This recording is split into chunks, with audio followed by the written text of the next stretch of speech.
ऊपर बुलावे नु बात कर लड्डू कैसे कैसे कैसे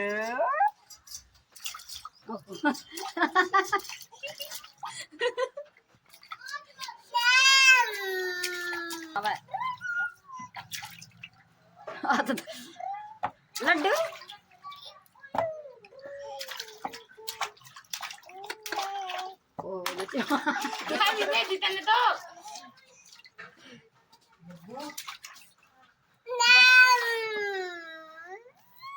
बनेगी जी लग रहा है ऐसे बच्चों ऐसे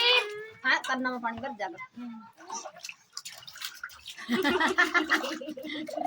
स्विमिंग पूल में पड़ी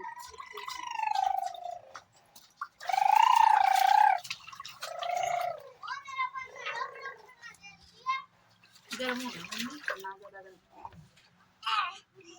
लकड़ी खड़ी